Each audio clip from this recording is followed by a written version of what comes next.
Voilà, donc il y avait des fiches sur lesquelles j'avais volontairement fait l'impasse. Ibrahimovic parce qu'il n'était pas encore devenu ce qu'il est, et CR7 parce que c'est pas quelqu'un que j'aime énormément, bien qu'objectivement, je trouve qu'effectivement c'est un des deux meilleurs joueurs du monde actuel. Après, j'ai voulu réactualiser parce que entre 2011 et maintenant, non seulement il y a des faits qui ont évolué, des palmarès qui ont bougé, il y a aussi malheureusement deux grands champions qui nous ont quittés, à savoir Eusebio qui est mort au début de l'année 2014 et Socrates qui est mort qui est fin 2011. Et puis il y avait le football a bougé un peu, il s'historise différemment. Par exemple, entre la fiche que j'ai écrite sur le Qatar dans l'édition de 2011, elle fait 2 pages, et la fiche ici qui en fait 6, c'est non seulement des faits qui ont bougé, mais c'est la manière de parler du Qatar, de l'historiciser, de le relier à la politique.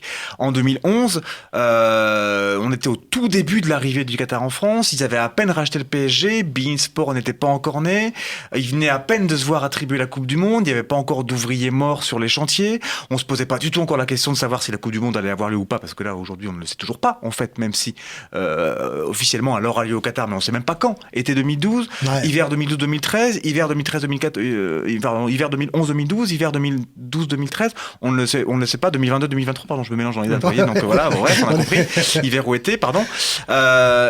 Et puis, il y a des choses que je voulais encore plus rajouter, et là, pour le coup, c'est un choix autant journalistique que passionné, c'est de mettre encore plus de football féminin.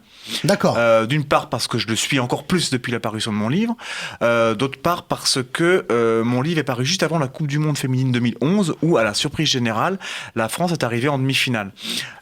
Et c'est depuis ça que des chaînes sportives, alors c'est des fois des 8, des fois France 4, des fois Eurosport, j'en cite 3 comme ça, c'est bon par rapport à la risque de la concurrence, on est ok. Voilà. On voit plus de football féminin à la télévision. Alors ça reste sur des chaînes essentiellement payantes, parce que c'est pas souvent que France Télévisions remplit son rôle pédagogique là-dessus. Mais voilà, c'est depuis 2011. Donc ça, je voulais encore plus en mettre. Donc j'ai rajouté une fiche sur Sandrine Soubeyran, qui jusqu'à 2013 était la capitaine de l'équipe de France et qui joue toujours à Juvisy. J'ai rajouté une fiche sur Marinette Pichon, qui était celle qui était capitaine de l'équipe de France juste avant Sandrine Soubeyran, voilà, et qui a pris position pour le mariage homosexuel. Donc il s'est aussi mouillé dans le débat public, voilà. D'accord.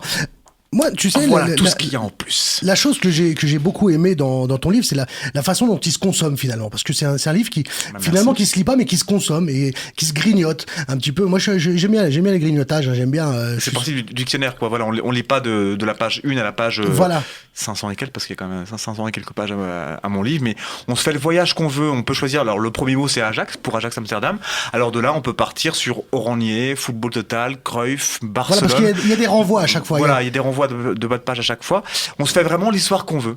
Voilà, parce que finalement, le dictionnaire, c'est pas un livre qui se lit régulièrement. On y va puiser dedans quand on en a besoin. Et là, finalement, c'est un livre qu'on a toujours sous la main et que, tiens, je vais me faire deux, trois définitions, 2-3 mots. Et aussi, là, on peut l'utiliser de la façon dont on utilise un dictionnaire. Voilà, on a besoin de connaître un peu mieux quelque chose, un mot, quelque chose qui a un lien avec le foot. Et c'est ça que je trouve très intéressant. Ce que je trouverais pas mal avec l'équipe, c'est que on propose des mots qu'on a repérés dans ton livre. Allons-y. Alors moi j'aimerais déjà pour commencer te parler de mots qui n'y sont pas et qui m'ont un peu étonné parce que c'est quand même des figures du football qui ont grandement influé sur le football.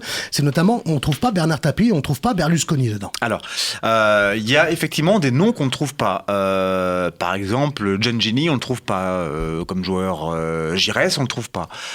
Pour les patrons, effectivement Berlusconi et Tapie, on les trouve pas. Il peut pas y avoir des entrées sur tous les noms et tous les termes qui font l'histoire du football politique et du football sportif.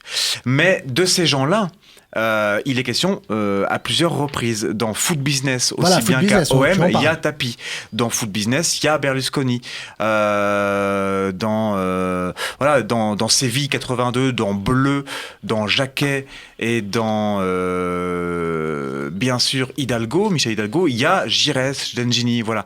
Donc effectivement, il y en a un qui vraiment, je me suis tâté jusqu'au tout dernier moment pour lui mettre une fiche ou pas, c'est Tigana. Tigana, ouais. J'avais pas la place et surtout, je voyais pas ce que dans une fiche Tigana je pourrais raconter de supplémentaire que je n'avais pas déjà raconté dans d'autres Ouais. fiches, dans les fiches Platini, Bleu, Séville, voilà, qui racontaient cette épopée des Bleus de Platini. À part mettre le palmarès de Tigana, bon voilà, mais ça, celui qui recherche quelque chose sur Tigana, qui va donc aller sur Internet, ne va pas consulter mon dictionnaire pour ça. Donc je n'avais pas de plus-value à apporter, donc c'est pour ça que je l'ai pas mis. Et quant à justement, donc quant à Tapie ou Berlusconi, il se trouve, je voulais pas non plus leur accorder plus d'importance que l'importance économique qu'ils ont. Pour moi, ce sont des gens qui ont une importance économique dans le football. Donc je voulais pas apporter à leur patronyme plus de sens qu'ils n'en ont dans le football. Je trouvais juste factuel, puisque je suis journaliste, juste judicieusement factuel de les mettre là où leur place était, foot business, mais je voulais pas accorder à leur patronyme plus d'importance historique qu'ils n'en ont. Même si Tapi, je l'ai mis à foot business, mais je l'ai aussi mis bien sûr à OM. J'habitais en plus à Marseille entre 91 et 93, donc pour un fanat de football, je vous dis pas le rêve, quoi. Donc, aux grandes époques Tapi. Voilà, je voulais quand même aussi lui donner ça, mais il importait quand même de rester posé dans mon rapport passionné au foot et de ne pas accorder à ces patronymes qui sont autant du côté obscur du foot que du côté clair plus d'importance qu'ils n'en ont. Alors,